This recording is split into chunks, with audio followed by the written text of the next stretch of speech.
aire en tu programa de Platicando en Familia. Hoy es lunes 22 de septiembre.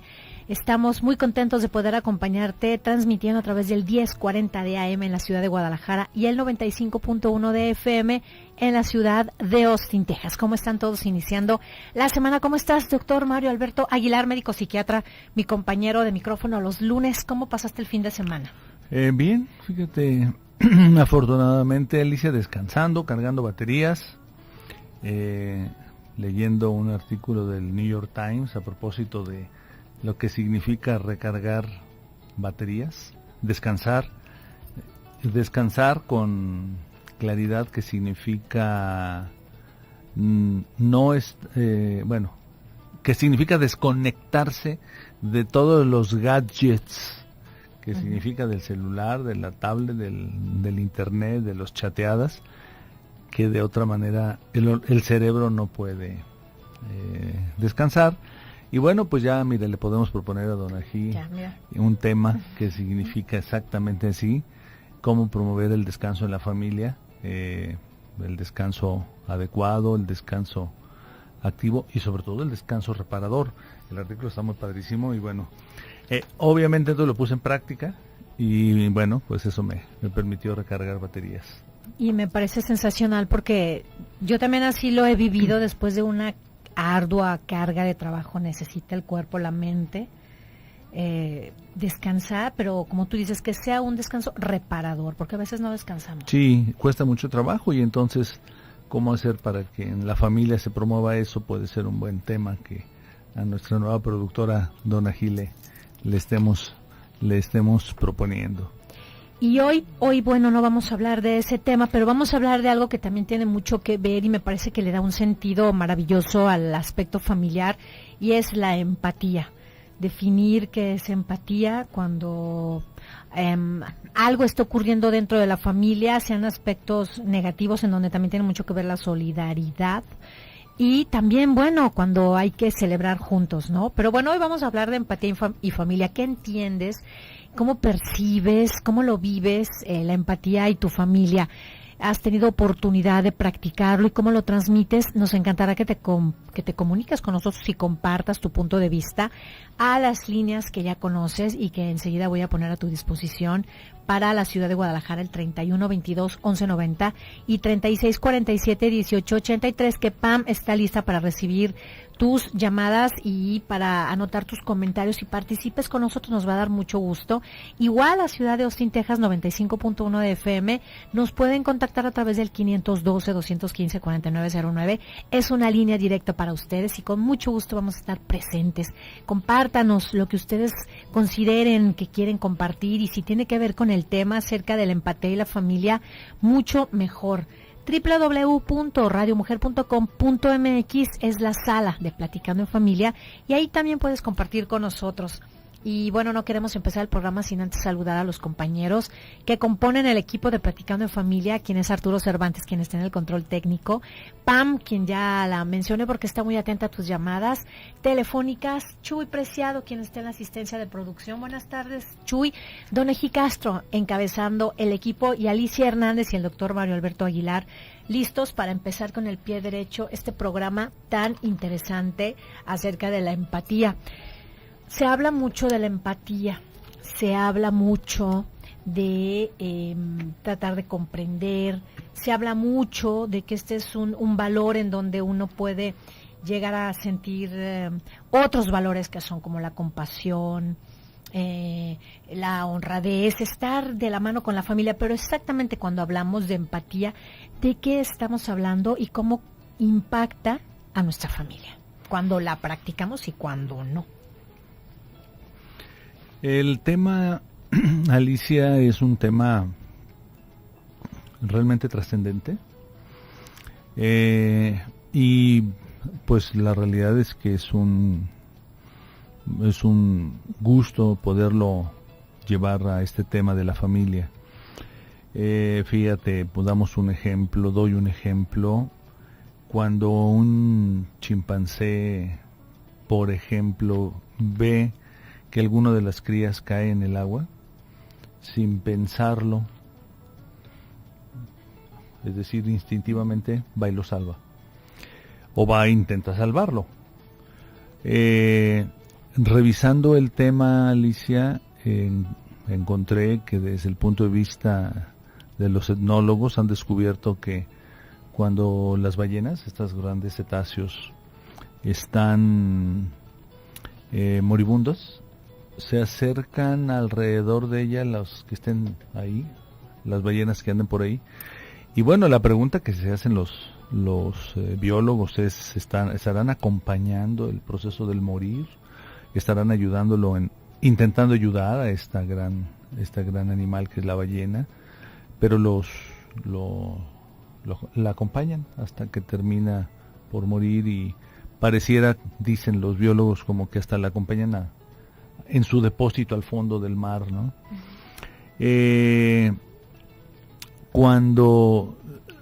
Pues yo creo que todos podemos tener este ejemplo en casa, cuando tenemos animales de compañía, lo que hasta hace poquito se llaman mascotas, los perritos, los gatos, pero sobre todo el ejemplo que han estudiado los biólogos son los perros. Si se ha involucrado bien el perrito en la familia, pues cuando el hijo de la familia o alguno de los miembros de la familia está lastimado o enfermo, el perrito puede hasta aullar en un sentido de compañía. También los biólogos nos hablan de ejemplos de elefantes, que el elefante ahora ya es un animal domesticado por las culturas asiáticas y africanas, y que puede estar acompañando a alguien, a su dueño, en el proceso de cuando está enfermo o cuando está lastimado. Ahí está el elefante, ¿no? Y entonces se empezó a estudiar esto como un sentido que quiere decir cuando uno de los miembros de la especie está en peligro, entonces aparece instintivamente la búsqueda de la cercanía, la búsqueda del contacto y la búsqueda de, ya los biólogos empiezan a preguntar, de ayudarlo, de la comprensión de qué le está pasando.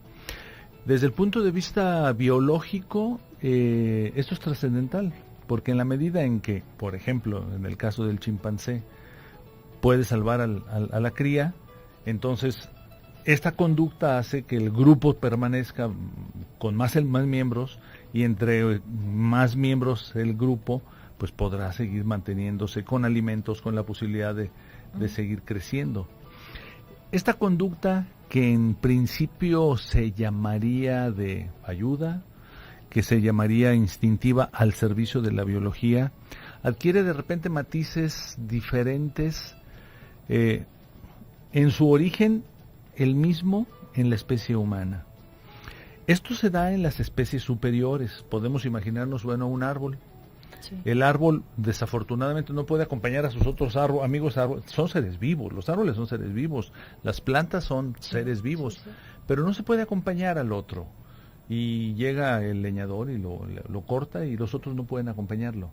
Y de repente en los animales superiores, que se llaman superiores por la evolución cerebral, de repente empieza a notarse esta acción y esta actitud de ayudar al otro.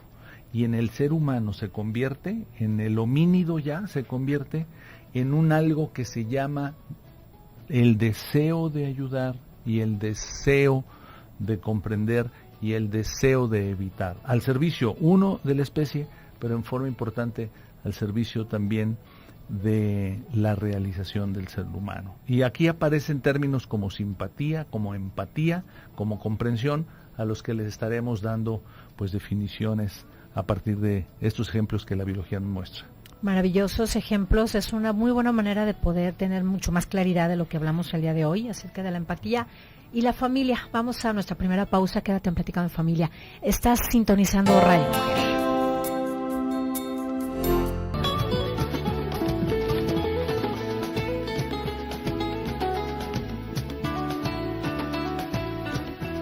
regresamos a Platicando en Familia cuando son las 4 de la tarde con 19 minutos y volvemos a poner a disposición las líneas telefónicas para que te comuniques con nosotros y nos digas qué te parece lo que estás escuchando, si lo has vivido en familia, si no, bueno, es el gran momento, nunca es tarde para poner en práctica lo que escuchamos porque son verdaderamente situaciones muy positivas y después de ejemplificar de la forma en que lo hizo el doctor Mario Alberto Aguilar, médico psiquiatra, acerca de la manera y la conducta, este comportamiento que tienen los animales, la vida silvestre, la forma en la que los changos o los elefantes o las ballenas se solidarizan entre sí, cómo lo hacemos los seres humanos, que tenemos una total capacidad de mente, de racionales somos totalmente, y para ello pongo a tu disposición las líneas 31 22 11 90, 36 47 18 83 y para la ciudad de Austin, Texas 512 215 49 09, y con mucho gusto atenderemos las dudas o los comentarios que nos quieras hacer. Doctor Mario Alberto, a mí me pareció maravilloso saber esta manera instintiva en la que actúan los animales, en las que no tienen reparo en acoger a aquel que está en una situación en donde necesita apoyo. Es fabulosa, es admirable y bueno, yo creo que hasta es lecciones de vida para nosotros los humanos. Esto que un autor, Franz de Waals, lo llama el elemento subyacente a una conducta de auxilio. Él nos dice que esta conducta subyacente, o conducta manifiesta, vamos a ponerle así, una conducta manifiesta de auxilio en las especies vivas superiores, y la biología nos dice que son superiores, simplemente porque se diferencia de las otras, como los vegetales, que esta conducta de auxilio es una conducta evolutiva y que finalmente esta conducta evolutiva es lo que hace la conducta de apego, es decir, que los individuos puedan apegarse al grupo, y entonces de repente facilita que los leones puedan cazar en grupo, y si cazan en grupo se complementan en sus potencialidades, y entonces uno de los leones es una de las leonas, son las leonas las que cazan, puede ser más rápida, otra puede ser más sagaz y estar oculta, el león es más fuerte, y entonces entre todos logran cazar pues para la sobrevivencia. Lo que nos dice este autor entonces es que esta conducta de auxilio de repente representa pues algo determinante para que los grupos vivos superiores desde el punto de vista de la biología puedan entonces permanecer, tener alimento, y que la conducta de apego, de estarse afectivamente cercanos, se auxilian, se ayudan, sobreviven. Y bueno, ¿cómo evoluciona en el ser humano este sentido de ayuda? Voy a leer lo que nos dice, pero fíjate, para ponerlo en contraste, por ejemplo, nos dicen el autor y los biólogos que, por ejemplo, los pescados no se auxilian, en general los pescaditos.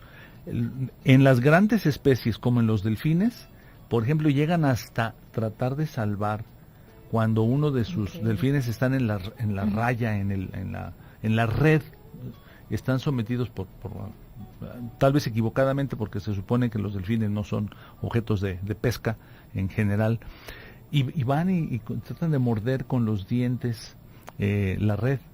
Entonces, ¿cómo esta conducta de auxilio en donde los peces grandes como los delfines, como las ballenas la tienen, en los pescados no se nota, ellos no se ayudan, son gregarios pero no tienen esa conducta de auxilio? Entonces esto es evolutivo, y entonces ahora sí podemos decir, bueno, ¿y qué pasa entonces en los seres humanos? ¿Cómo no ese sentimiento de auxilio, esa capacidad para poder entender y ayudar al otro ha evolucionado? Y bueno, me traje las palabras de este autor, Franz Wahl, quien interpreta la conducta humana en esas palabras que se me hace realmente interesante. Dice, podemos utilizar el término simpatía, que al fin y al cabo es un verdadero concepto humano con unas connotaciones especiales. De momento hablamos únicamente de conducta auxiliar, definida como la ayuda, el cuidado o el apoyo prestado a individuos ajenos a la progenie, es decir, a los que no son de la misma familia, en una situación de conflicto de peligro. Por consiguiente, un perro que permanece cerca de un niño que está llorando manifiesta una conducta auxiliar. En cambio, cuando este mismo perrito responde a los aullidos de sus cachorros, refleja una conducta de cuidado parental. De repente, entonces, hay una diferencia. Recibir la petición de ayuda de nuestros seres, en este caso nuestros seres queridos, es decir, los cachorros del perrito, entonces desarrolla ya un reflejo de conducta, de búsqueda de conducta de cuidado. En el análisis de esta conducta auxiliar de los animalitos, prestaremos especial atención a las características que comparten con la simpatía humana, siendo la empatía la más importante de estas cualidades, que es la habilidad para participar afectivamente y en los sentimientos de otra persona. Y entonces ya podemos redondear. Empatía significa entonces el poder estar llegando para auxiliar al otro, pero también compartiendo sus sentimientos. Y entonces es la empatía una de las emociones o de las cualidades o de las habilidades que evolutivamente de repente adquieren trascendencia en el grupo de la familia. ¿Qué pasa en las familias que son empáticas? Cuando entonces saben responder a la manera de ayudar, de auxiliar y de comprender los sentimientos. ¿Y qué pasa en las familias que no son empáticas?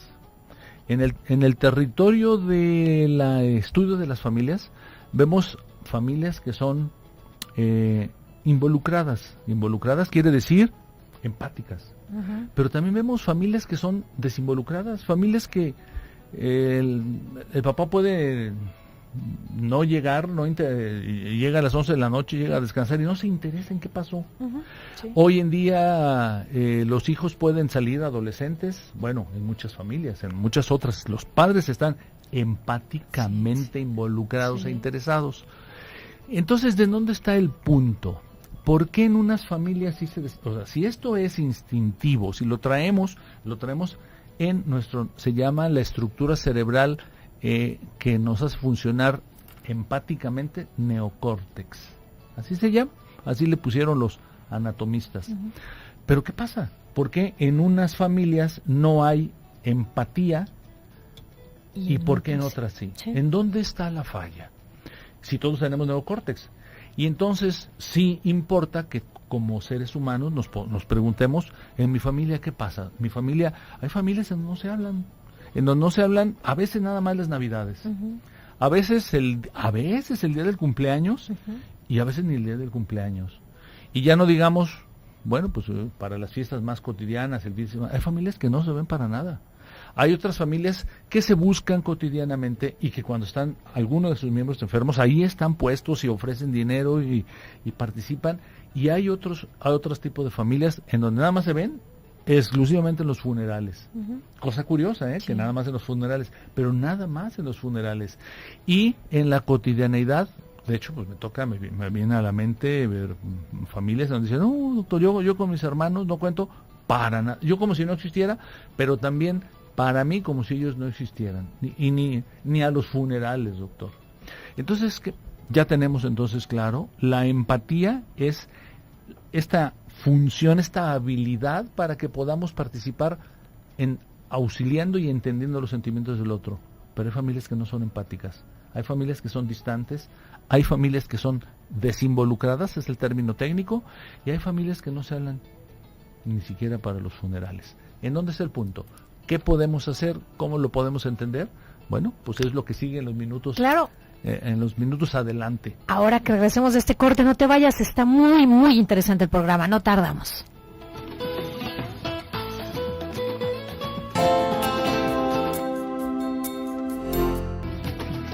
Regresamos a Platicando en Familia, 4 de la tarde con 34 minutos, y aquí practicamos la empatía en Platicando en Familia, ¿verdad, doctor? Sí, tratamos de ser empáticos. Y bueno, yo creo que logramos hacer un equipo de trabajo.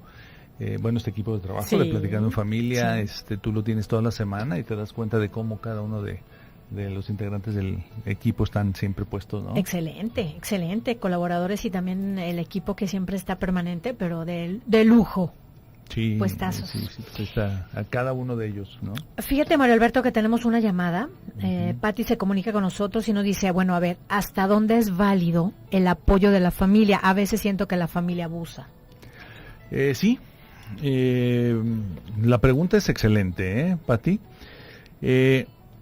¿Cuándo es esto? Podríamos ya tomarlo como exactamente el siguiente paso para hasta dónde si queremos ponerle válido o si queremos poner existente y necesario la empatía.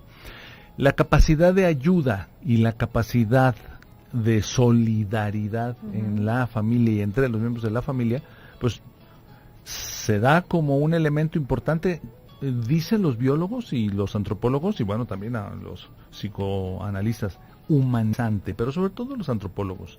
El sentido de ayuda es un sentido humanizante. Es un sentido en el cual ha permitido que nuestra especie sobreviva, a pesar del otro instinto de muerte que Sigmund Freud, del cual habló muy bien, que es el sentido, el tánatos, o el sentido, vamos a ponerle un nombre actual, el sentido depredador. Es decir, sabemos que hay familias violentas. Este puede ser ya otro tema. Bueno, vamos a tener el tema de familias violentas para el próximo lunes, para que también, pues aquí este gran público que sigue se acuerde. Vamos a hablar de familias violentas. Entonces, bueno, una de las conductas es la empatía se desarrolla, la solidaridad se desarrolla, pero ¿hasta dónde entonces se desarrolla? También hasta el punto en donde se respeta la dignidad y la libertad del otro. Entonces, la familia abusa. Pati, ¿quién es quien abusa? ¿Papá abusa? ¿Mamá abusa? ¿O los hermanos abusan de la facilidad que tengan los otros miembros de la familia para decir que sí ayudan? Entonces aquí tenemos un doble problema. No se desarrolló la empatía en forma equitativa, democrática y adecuada y en equidad, porque entonces quiere decir que unos piden y piden y piden y el otro da y da y da. El límite para que esta función de la empatía sea adecuada es el límite, la dignidad, la propia dignidad. Todos en la familia queremos ayudar en una familia empática porque nos queremos. Decimos que empatía es la comprensión también de los sentimientos de cada uno de los miembros. Entonces, porque nos queremos. También porque necesitamos ayuda. Pero si nos queremos y el otro no necesita ayuda, pero de todas maneras me pide cosas, me pide ayuda, me pide dinero, me pide presencia, me pide más allá. Entonces la siguiente parte es, la empatía no debe de ir más allá del autosacrificio. Y esto es importante. Y tiene un sentido también muy biológico. Es decir, cuando los leones están en peligro, se defienden y defienden a los cachorros. Pero en el último momento, bueno, pues finalmente los leones tienen que defenderse primero a sí mismos. Para que pueda continuar el grupo, porque es la leona la que va a tener la posibilidad de tener más cachorros. También le pongo un ejemplo, Pati, aprovechando su pregunta. Nos subimos al avión, Alicia, todos, mundo, cuando se va al avión, les tienen que explicar lo siguiente. En las cabinas, 100% de seguridad, no hay ningún problema, pero en el remotísimo caso de que hubiera una falla de compresión en la cabina, van a salir mascarillas. Así nos dicen a todos los pasajeros. Y luego nos explican las sobrecargos, cómo ponerse la mascarilla. Y luego nos dicen a todos los pasajeros, si a su lado viene alguien que necesite ayuda o un menor que necesite ayuda, primero, ¿qué nos dicen? ¿Primero qué? ¿A quién le ponen la mascarilla? A los chicos, ¿no? Ese es el asunto. La sociedad nos ha hecho creer que primero el otro y luego nosotros.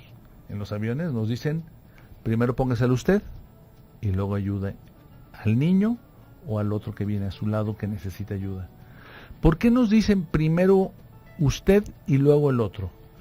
Porque si estamos hablando de que es una remotísima falla de compresión en las cabinas de los aviones, las compañías lo que quieren es que todos se salven. Uh-huh. Entonces, si yo me la pongo primero y luego le ayudo al otro, nos salvamos los dos. Uh-huh. Pero si yo trato de ponérsela primero al otro y no me la estoy poniendo yo, puede ser que los dos tengamos problemas. Uh-huh. Entonces, esto es realmente importante porque la cultura nos ha hecho creer en una situación que se llama egoísmo, en donde egoísmo quiere decir el que no ayuda al otro, el que no se quita el pan de la boca para dárselo al otro. Eso no debiera de ser.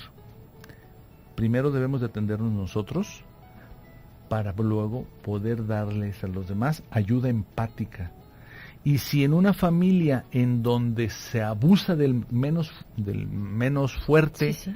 del menor, se abusa de la condición de debilidad porque uno es mayor y otro es menor, uno tiene más años y otro menos, uno es más fuerte que otro, entonces estamos hablando de que eso no es empatía, eso es una familia abusiva en donde con el pretexto de la empatía está abusando del otro. O es como cuando decimos, me quito el pan de la boca para dárselo a mis hijos. No primero que coman ellos y al final como yo. Primero tiene que comer la mamá y luego los niños. Porque si la mamá no come, sí. ¿cómo va a seguir trabajando para darle pan a los niños? Uh-huh. Una cosa es, me lo quito de la boca y se los doy, y la otra es, lo comparto. Sí. Primero yo y luego a los bebés para yo tener fuerza para ir, si quiero poner ese ejemplo, a seguir trabajando para seguir trayéndoles alimento, medicina, techo, ropa y cuidados.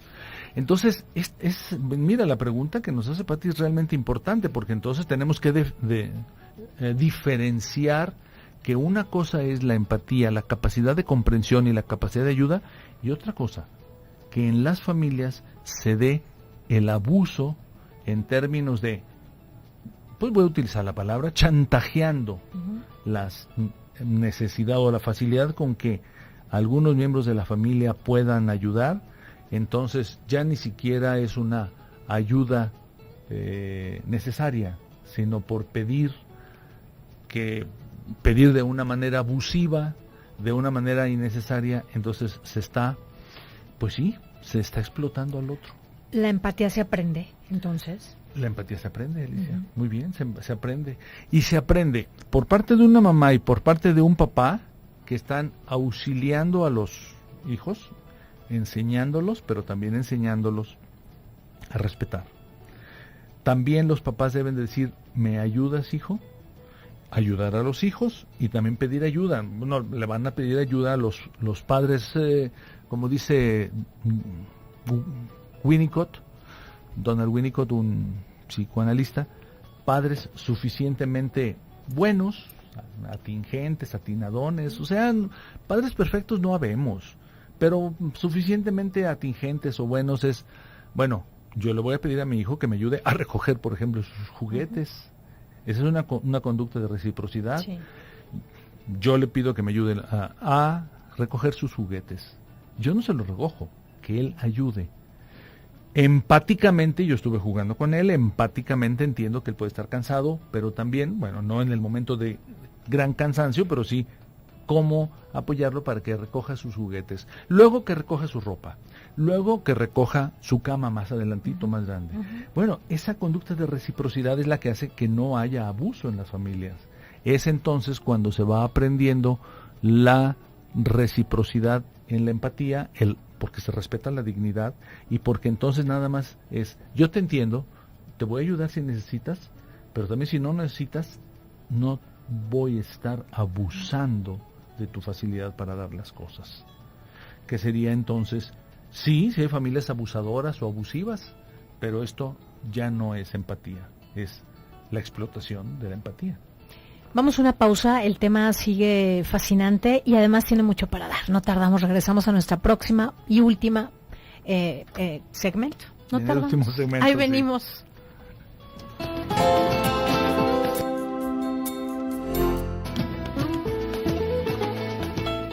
Regresamos a Platicando en Familia con un tema maravilloso que de verdad Mario Alberto Aguilar, colaborador de Platicando en Familia, mi compañero de micrófono los lunes, médico psiquiatra, terapeuta familiar, hace la diferencia, la empatía en la familia.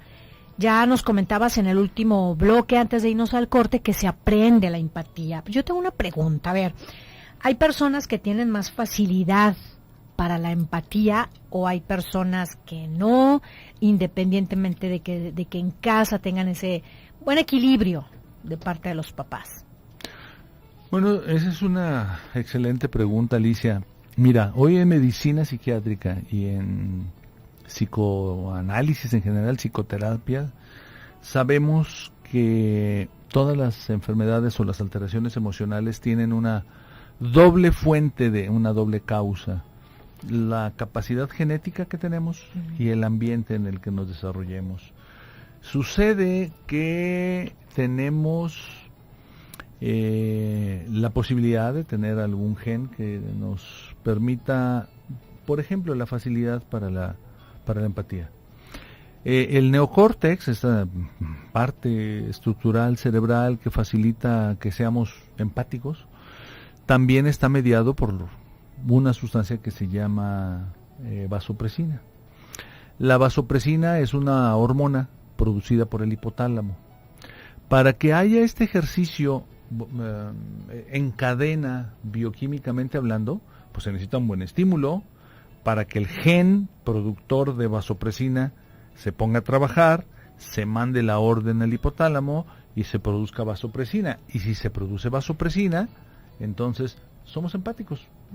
De hecho, este estudio de vasopresina es un estudio que ya no es tan nuevo, tiene 5 o 8 años, en donde se encontró que entre los animales y también, bueno, en los animales superiores, en los nuestros ancestros previos, que son los monos, el chimpancé y la otra modalidad de chimpancé que ahorita no recuerdo, los que son más agresivos tienen menos vasopresina, los que son más amables, amorosos y empáticos tienen más vasopresina. En el ser humano, la presencia de vasopresina es la que nos hace la posibilidad de ser empáticos.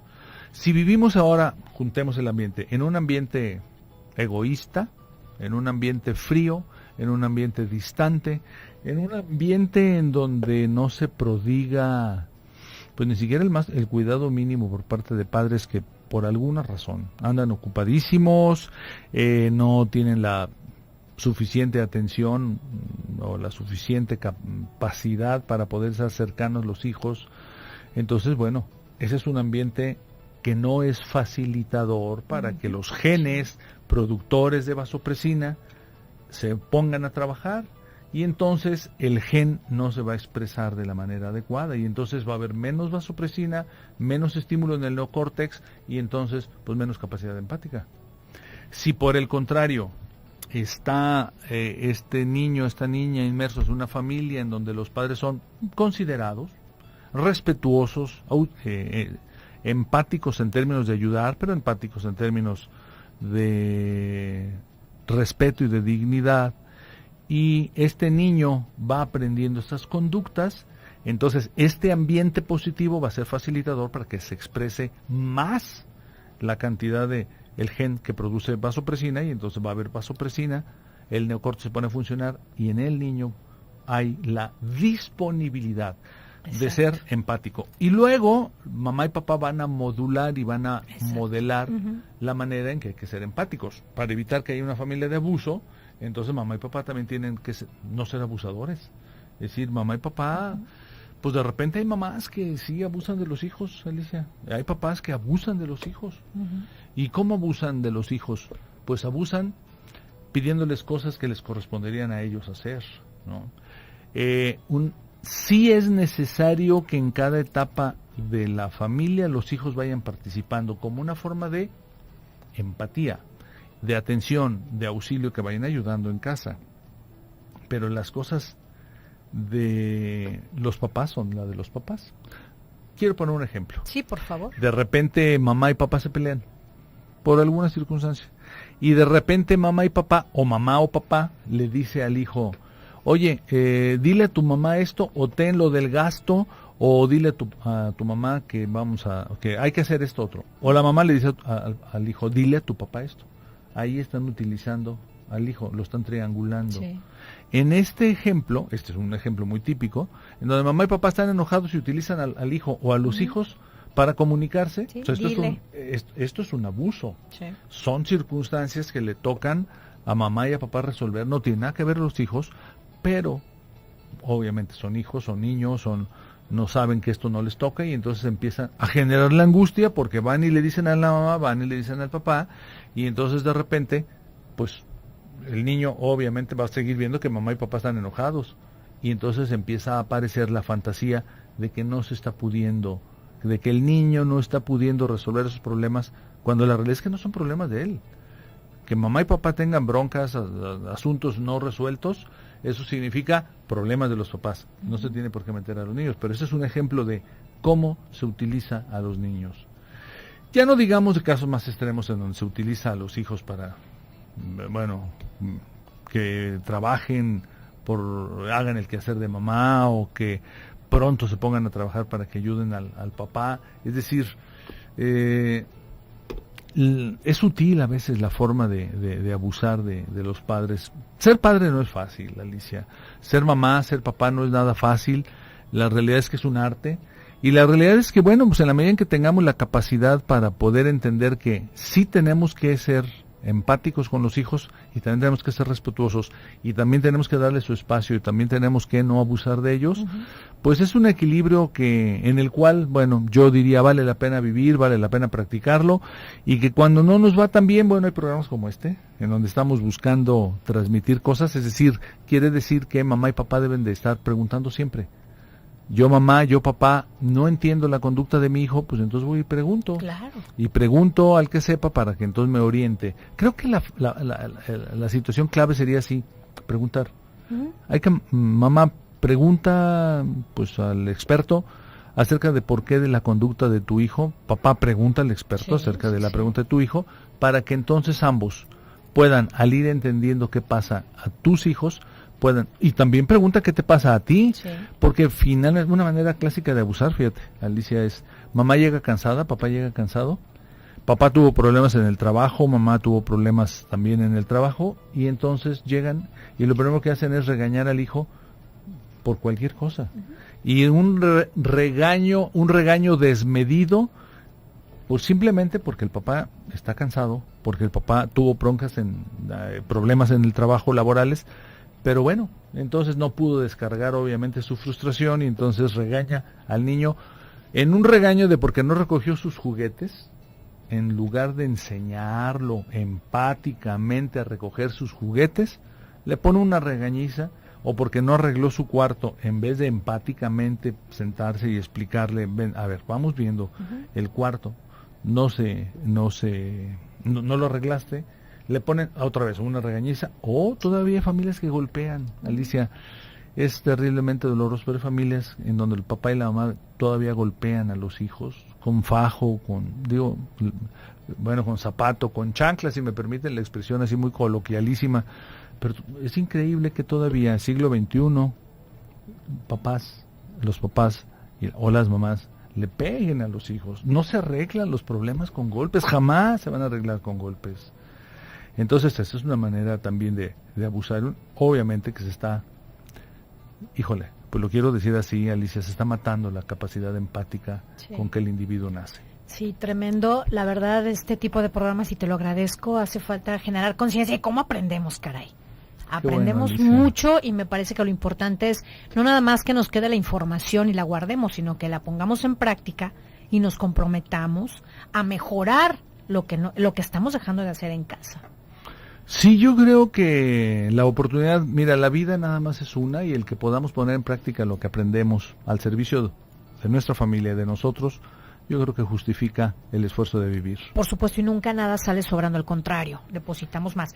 Tus datos, Mario Alberto Aguilar, por favor. Claro, con mucho gusto, 3615-7997 y 3615-7998. Nos vamos, Mario Alberto, muchas gracias, nos vemos el próximo lunes. Aquí te pedimos que te quedes en Radio Mujer, a continuación en Casa con Leti, mañana martes de Derecho Familiar. Vamos a hablar acerca de los contratos prenupciales. Quédate en la mejor frecuencia del cuadrante, 1040 de AM.